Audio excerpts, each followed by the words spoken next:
उस पर जो सारा का सारा मुद्दा है पटवारी भर्ती को लेकर के है। हमारी दो मांगे हैं। पहली मांगे हैं कि इतने सालों से भर्ती जो नहीं आई है और अगर 4-4 साल 5-5 साल बीत जाते हैं, सरकार खुद ही पदों को स्वीकृति देती है, 5000 से ज़्यादा की पद स्वीकृत है, और जब भर्ती आती है तो उसमें पदों की संख्या होती है 2700-2800। तो ऐसे में निराशा हाथ लगती है। वैसे तो इनको पदों कम से कम 10,000 पदों पर भर्ती करना चाहिए, क्योंकि हर साल पटवारी के पद जो सृजित भी होते हैं। क्यों सृजित होते हैं? क्योंकि जब पद कोई छोड़ता है तो वो पद खाली रह जाते हैं, तो बैकलॉग भी होती हैं और तमाम भर्तियाँ। तो फिर भी चलो, सरकार ने कहा था कि हम 5000 पदों भर्ती करेंगे, 5000 ज़्यादा पदों भर्ती करेंगे। अभी कुछ दिन पहले की बात है, लेकिन सरकार कितने निकालती है? 2700-2800 पद निकालती है। उसमें बैकलॉग अलग है, तमाम चीज़ें अलग हैं। तो इस प्रकार से जो है युवा ठागा सा महसूस करता है। और जब ये निकालती है तो इसमें देखिए, ये भर्ती निकालती है, जबकि ये भर्ती है समूह 4 की, पटवारी भर्ती 4 समूह 4 की, और इसको निकालते जाए समूह 2 के तहत निकाला जाता है। अब इसका हानि क्या है? इसमें हानि ये है, आप ये देखेंगे कि इसका जो सिलेबस दे दिया जाता है, जबकि इसका सिलेबस है 100 नंबर का पेपर होता था अभी तक, लगातार 12 में, 13 में, 15 में, 17 में, अब इसको 200 नंबर का कर दिया गया है। ये बताइए, किसी भी पटवारी के लिए अंग्रेजी की क्या आवश्यकता है? अब आपने 89 ब्लॉक बनाए हैं, आदिवासी पेशा नियम के तहत बनाए हैं। मुझे ये बताइए, वहाँ पर तो कोशिश ये करनी चाहिए कि लोगों को ज़मीन से संबंधित चीज़ें हैं, खसरा क्या है, खतौनी क्या है, बंदोबस्त क्या है, ये सब चीज़ों के बारे में जानकारी चाहिए। अब वो अंग्रेजी का क्या करेगा? आदिवासी जिले में कुछ ऐसे हैं, आदिवासी क्षेत्र, जहाँ पर उनको अच्छे से हिंदी बोलनी नहीं आती बेचारा, वो तो अपनी लोकल भाषा में बात करते हैं। तो पहली बात हमारे से यही समस्या, अंग्रेजी पढ़ा के क्या करेंगे उसको।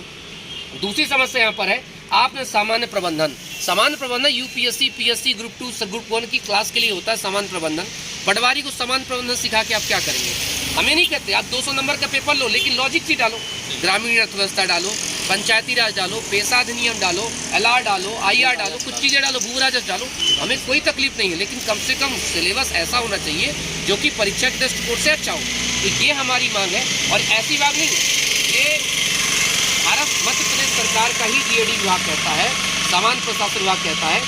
ये रहा सामान्य प्रशासन लिखित, ये है इनका 11 अगस्त 2017 का, जिसमें इन्होंने साफ तौर पे कहा है कि ग्रुप 1 में सिलेबस क्या होगा, 200 अंक का है। ग्रुप 2 में सिलेबस क्या होगा, 200 नंबर का है।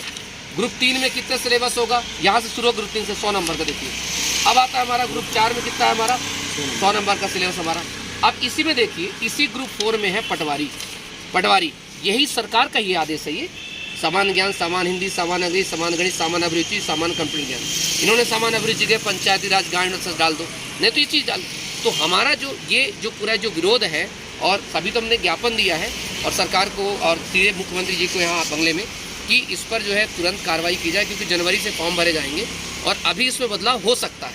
और इसलिए भी हो सकता है क्योंकि अभी नवंबर चल रहा है, दिसंबर, जनवरी, तो ऐसा नहीं है कि हम अचानक आ गए हैं, अभी इसके लिए समय है। तो सरकार से हमारी 2 मांग है सर। अभी आपने एक और आप कहा था कि पुलिस भर्ती में कुछ घोटाले का आपने आरोप लगाया है। पुलिस भर्ती में घोटाला तो हुआ है सर। पुलिस भर्ती में घोटाला ऐसे हुआ है, नॉलेसन के नाम पर घोटाला हुआ है, जिसका कट ऑफ में नाम नहीं है उसको ज़्यादा कट ऑफ में नाम। अब ये सोचिए, पहली बात, कोई भी अगर आरक्षण दिया जाता है, समानता के आधार पर आरक्षण दिया जाता है, चाहे विशेष आरक्षण हो और चाहे जातिगत आरक्षण हो। आपने महिला और एक्स-मैन को कह दिया कि हम प्रथम रिटर्न के बाद जब द्वितीय चरण पास कर लोगे तब आरक्षण देंगे। ये तो कितना मजाक है ना, कि किसी को आप ये कहना चाह रहे हैं कि भाई तुम पहले फ्लोर में मत चढ़ो, तुम सीधे तीसरे फ्लोर में आ जाओगे, तब हम तुम्हें मिठाई देंगे, तुम्हें सीढ़ी देंगे, तो गलत है। दूसरी चीज़, फिजिकल पास होने के बावजूद भी मात्र रोजगार पंजीयन की वजह से बच्चों को भगा दिए।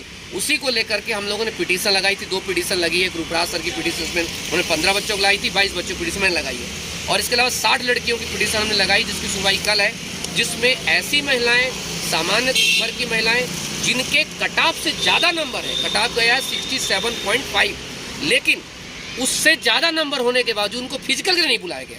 वहीं पर मेरे पास कुछ ऐसे रिजल्ट आए हैं कि ये कह रहे हैं कि जो लड़कियां पुरुष के कट ऑफ के ऊपर गई, हमने उनको बुलाया, बाकी नहीं बुलाया। तो आपने 72 नंबर वाली लड़की की सिलेक्शन कैसे कर दिया?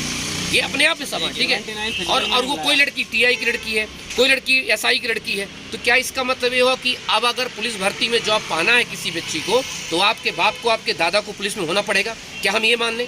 तो ये हाईकोर्ट में कल सुनवाई भी हाईकोर्ट से, माननीय हाईकोर्ट के सामने रखेंगे। और आपको मैं जब वो आऊँगा तो मैं एक प्रेस वार्ता करूँगा, और आप सभी जो प्रेस वाले हैं, मैं आपसे आग्रह करूँगा कि जब मैं आऊँगा महिला भर्ती का भी मुद्दा और तमाम चीज़ों का, तो आपसे मुलाकात करके इस पर पूरा अवगत कराऊँगा मैं। परिचय दीजिए।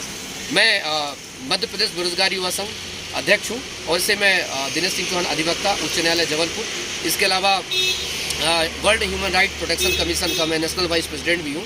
और मेरा ये जो दायित्व बनता है कि लोगों के जो अधिकारों का जो हनन होता है उसी के लिए काम करना, क्योंकि मुझे बनाया ही गया इस चीज़ के लिए कि जो भी जिसके अधिकारों का हनन हो, वो कोई भी मुद्दा हो, ऐसा नहीं है कि सिर्फ बच्चों का मुद्दा है, कोई मुद्दा हो, मैं हर व्यक्ति का मुद्दा उठाता हूँ और बस मैं गलत का विरोध करता हूँ। और मैं सभी युवाओं से भी कहना चाहता हूँ, जहाँ भी गलत हो उसका विरोध करिए, क्योंकि आज अगर विरोध करेंगे तभी चीज़ें समझेंगे, नहीं तो एक दिन हमारे ऊपर थोप दी जाएंगी सर। जी sir, thank you so much, thank you so much.